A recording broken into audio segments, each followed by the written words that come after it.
Oke, Assalamualaikum warahmatullahi wabarakatuh. Ketemu lagi sama podcast Ecewin. Dan kali ini gue akan ngundang makhluk bernama Muhammad Darmawan. Ini adalah makhluk yang gak asing lagi di dunia Facebook, terutama Facebook gue sih memang. Dan yang unik dari Darmawan ini adalah ketika kita sama-sama kuliah, dia milih nikah muda sama daun muda. Gimana, Wan? Ceritanya nih, Ya. gimana nih? Ya gimana, Cok?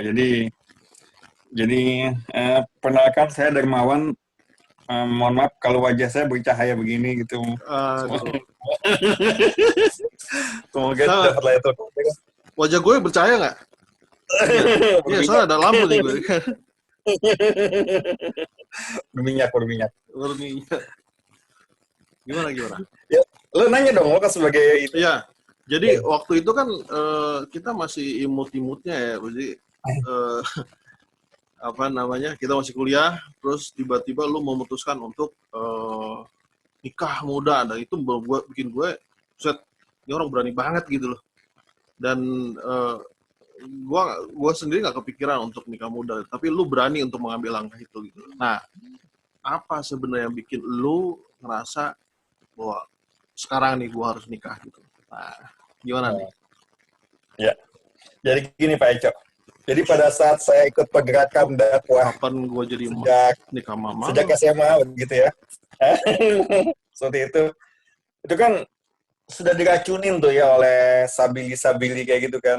Waduh. Pernikahan dini kayak gitu kan, seperti itu. Berat. Nah, maka sejak SMA pun ingin nikah sebenarnya.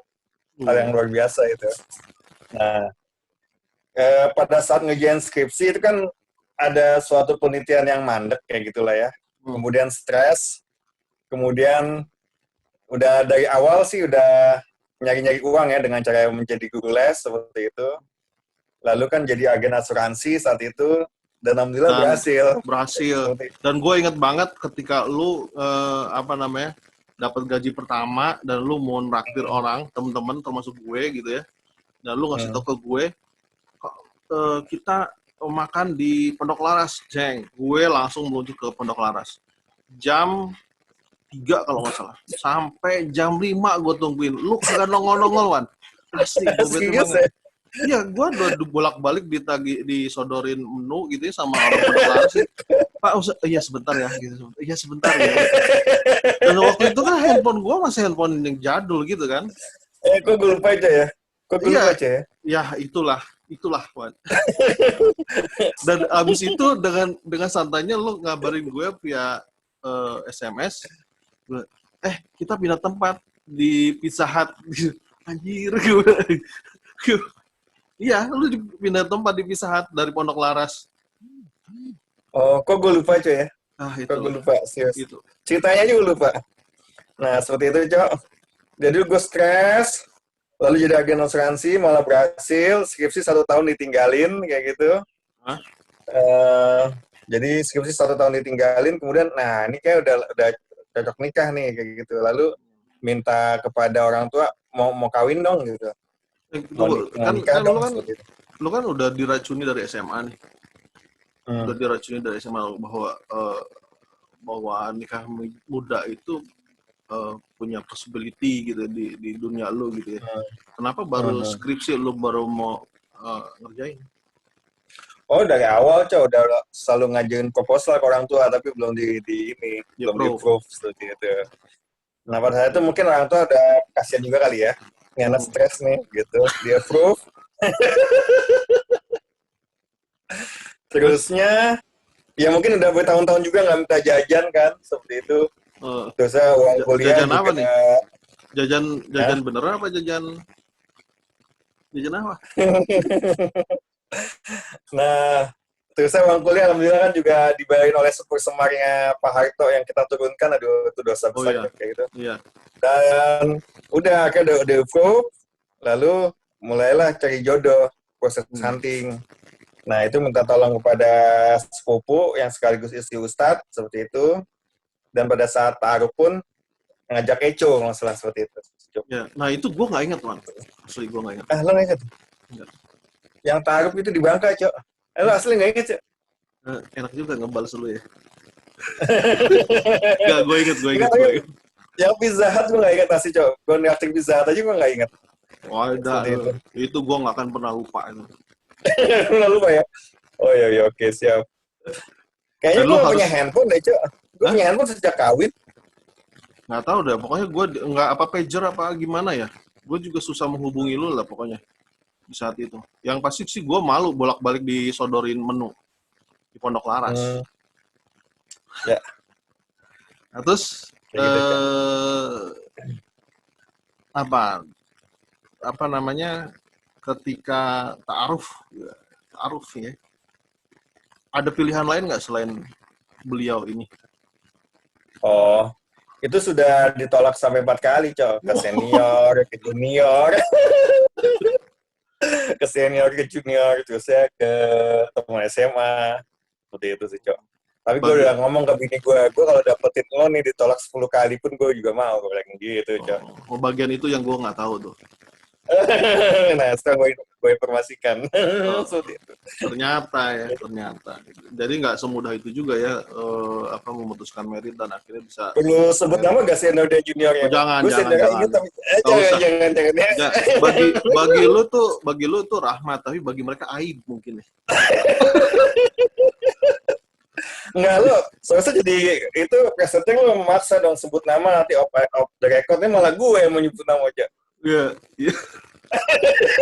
Gue lebih cenderung membela mereka karena mereka sebagai korban sih, man.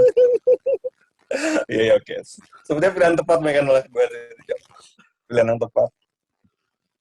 Nah, terus akhirnya dengan terpaksa lo ini memilih lo gitu, enggak atau gimana? Oh, enggak lah, Cok. Enggak ya. Itu kan udah pada prinsipnya dia kalau dapat rekomendasi kan dia insya Allah akan ini kan. Percaya lah ya. Dan seperti itu. Dan alhamdulillah kan terlebih lagi kan gue anak UI dan ganteng juga seperti Iyalah. itu. Aduh, astagfirullah. Terus? Seperti itu, Cok. Oke.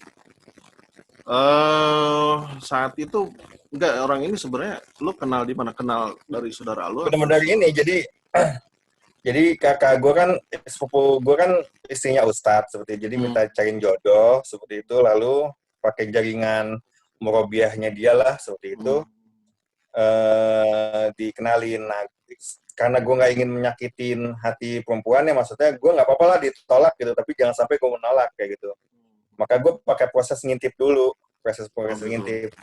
Jadi proses ngintipnya adalah dan istri gue itu matunya itu diajak makan bakso di Al-Hikmah, dekat Al-Hikmah dulu, sampingnya tuh ada tukang bakso, makan bakso, ya gue niat gitu kan, gue juga sambil itu. Ya oke lah, proses seperti itu. Nah, ta'arufnya itulah selanjutnya diproses dengan ta'aruf, yang lo juga ikut, Cok, seperti itu. Yeah. Lalu mungkin di hari ta'aruf kan hari kerja kalau nggak salah kan. Masih ingat banget gue tuh ta'aruf meninggalkan lab di lantai 4 mau ta'aruf sih ya, seperti itu. Gue ingatnya ini gue cabut dulu nih ya, mau ngeliat ini, mau kenalan sama sama calon gitu. Saya iya man, gitu kan, beda meja, beda tipis doang, gue di pojok terus seperti itu. Lo waktu itu belum penelitian, Cok, lo agak telat gitu, Cok. Belum. Gue waktu lo memutuskan untuk merit, gue masih di Pondok Laras lah, masih nungguin dulu ya. Asli itu. Nah seperti itu, lalu itu cepet, jadi dari mulai lihat di pondok di tukang bakso, mungkin hitungannya seminggu kemudian ta'aruf, di hari kerja, di hari minggunya ke rumah orang tuanya, minggu depannya orang tua gue ke rumah orang tuanya, terus saya terpotong sama Ramadan. Nah setelah Ramadan nikah, seperti itu sih, Cok. Dan gue sebetulnya adalah pemegang trofi kedua nih. Waduh. Sekarang trofinya di mana? Apa? Sekarang trofinya di mana? Trofinya di siapa ya? Terakhir akan dipanggil gitu, Cok. Oke, nah setelah merit, apa yang terjadi? Apa yang terjadi? Ya, justru penelitian gue makin cepat sih. Jadi gue jadi fokus seperti itu. Jadi dalam banyak kejadian, gue tuh udahlah udah males lah, ngapain sih kuliah gitu, ngapain sarjana kayak gitu kan. Loh, malah, Tapi ya alhamdulillah istri gue maksudnya mendorong. maksudnya lu malah setelah merit lu malah kepikiran untuk keluar gitu dari studi atau gimana? Iya, udah males. Itu kan udah Malas. artinya kalau kita udah 1 tahun ninggalin kuliah kan, gue benar-benar setahun tuh, Cok, nggak kuliah, Cok. Jadi kalau nggak salah tuh udah nggak ada kuliah lagi, benar-benar hanya penelitian, terus saya mentok. Ya udah gue tinggalin aja, udah benar-benar tinggalin setahun itu meja kosong seperti itu meja kosong. Udah susah untuk balik lagi, untuk motivasi untuk kembali lagi melakukan penelitian tuh udah susah. Kelembamannya udah tinggi, level kelembamannya udah tinggi. Dan itu sampai 1 tahun setelah lu merit? Setahun. Enggak, sebelum gue merit itu penelitian itu setahun gue tinggalin. Oke. Yang ditinggalin itu berarti sebelum merit. Cuti enggak, tapi di kerjaan juga enggak. Oke. Kayak gitu sih, Cok. Maka dikejar-kejar sama Riswandi terus. Mandi. Terus abis merit malah cepat. Abis merit ya itu komitmen kan, ya harus nyelesain kuliah lah. Nah ini banyak romantikanya, Cok. Ini gimana strateginya nih biar selesai kuliah? Ya udah cari kontrakan di sekitar kampus. Nah gue kontrakannya itu di deket-deket Politeknik Grafika, Cok. Yang Politeknik yang Grafika itu tuh.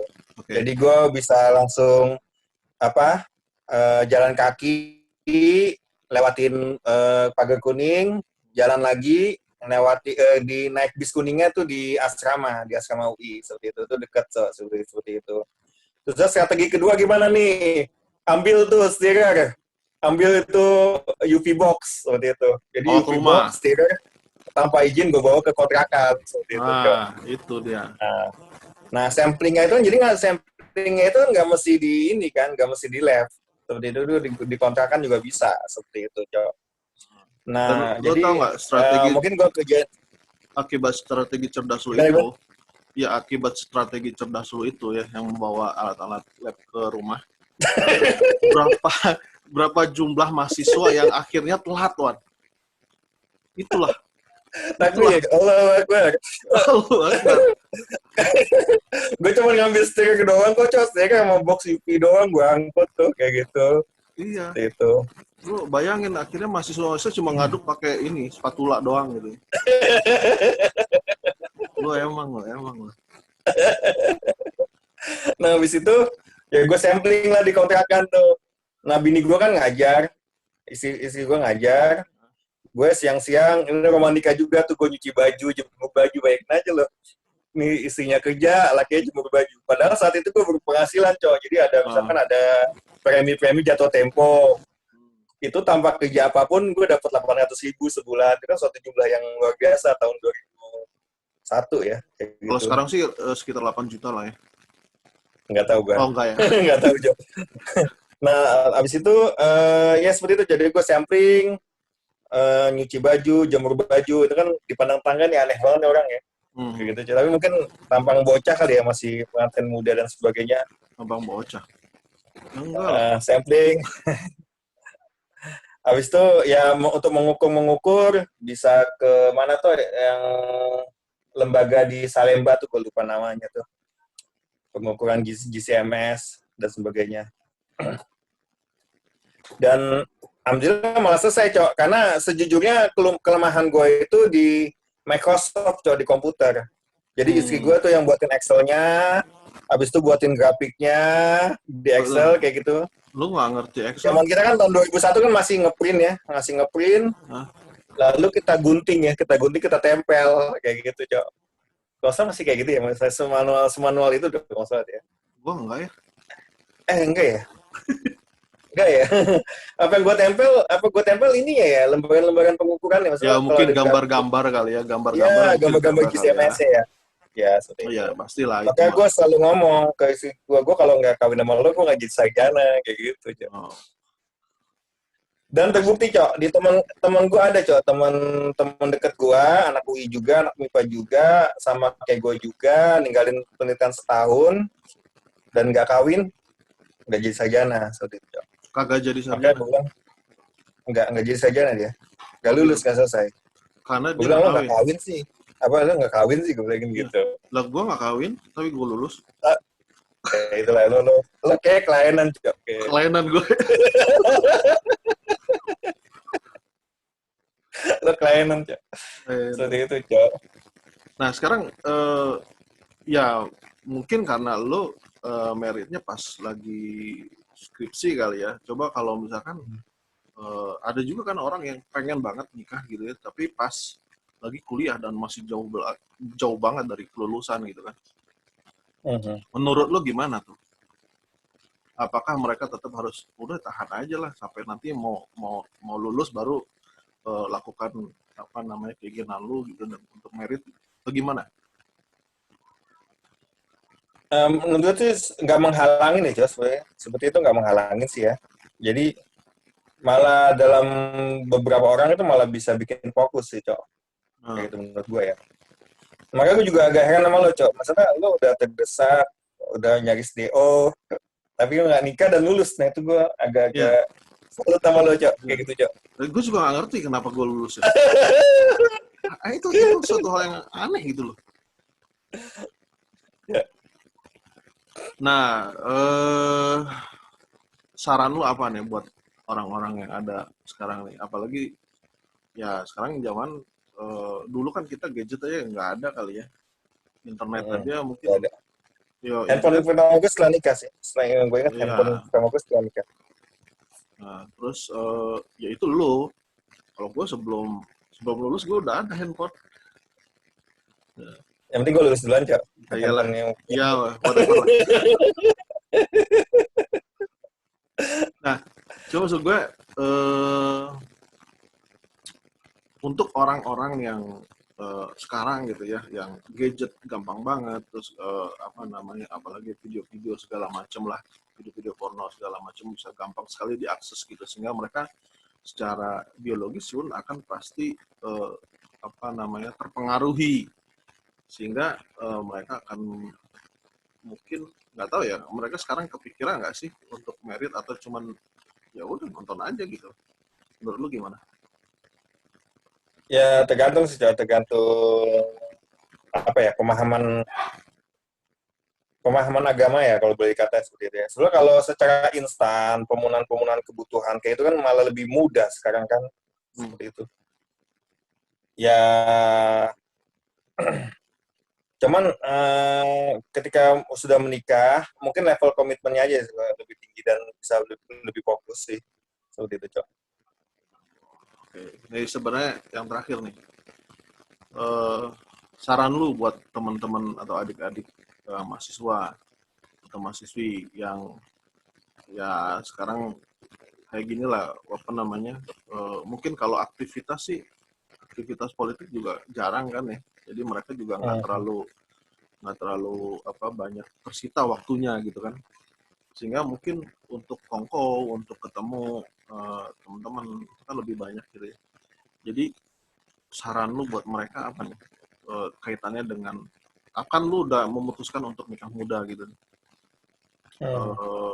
untuk mereka yang masih belia dan masih kuliah, apakah harus atau enggak untuk nikah muda? Ya nggak bisa disamaratakan sih Cok. Maksudnya ada orang-orang yang mungkin anak-anak muda yang dia nggak fokus ke situ, lebih fokus misalkan penyaluran hobi, membangun sesuatu bisnis atau apa, atau senang terhadap suatu hobi, atau sangat aktif di komunitas yang hal seperti itu bisa mengalihkan perhatian mereka terhadap langsung aja ngomong terhadap zina dan sebagainya, itu sebenarnya hal yang bagus seperti itu. Mungkin kecenderungannya ingin bebas dan sebagainya itu nggak perlu lah. Jadi case per case sih. Contoh ya contoh lah anak gue kan di Mesir sekarang kayak gitu Cok. Gue udah singgung mau nikah kah walaupun umurnya baru 17 tahun, dia kepikiran juga enggak gitu. Jadi jauh banget berarti pola pikir sama lu ya. Iya, alhamdulillah. Alhamdulillah Chan emang karena sabili tet gitu. Disensor Tapi ya? ini nggak ada alat sensornya nih, Wan. Ini langsung nggak sih? Nggak langsung. Oke, mungkin ibrohnya adalah, hikmahnya adalah ketika lo mengambil keputusan untuk nikah muda, akhirnya lo bisa punya kestabilan emosi lah ya, sehingga lo bisa mengambil langkah-langkah yang lebih cepat untuk menyelesaikan kuliah lo, dan terbukti anak-anak lo pun menurut gue sih adalah bibit-bibit yang baik gitu ya, karena ya Sahal sekarang bisa ke Mesir gitu dengan menuntut ilmu yang ya nggak semua orang mau gitu kan, tapi itu adalah bukti bahwa lu sudah menghasilkan bibit-bibit yang baik dengan keputusan lu saat itu. Apabila tidak, mungkin Allahu alam ya, lu akan memiliki keturunan seperti apa. Oke, Man. Sudah 23 menit. Dan thank you banget ngobrol-ngobrolnya di podcast gue, dan semoga lu sekeluarga diberkati dan bermanfaat juga buat teman-teman yang pengen tahu nikah muda tuh kayak apa dan problemnya apa. Nah, lu juga harus nyiapin apa. Nah, kalau lebih pengen tahu lebih jauh ya lu hubungi aja Wawan. Lu ngobrol aja langsung aja lah ya. Oke, sekian. Oke, thank you. Assalamualaikum. Waalaikumsalam.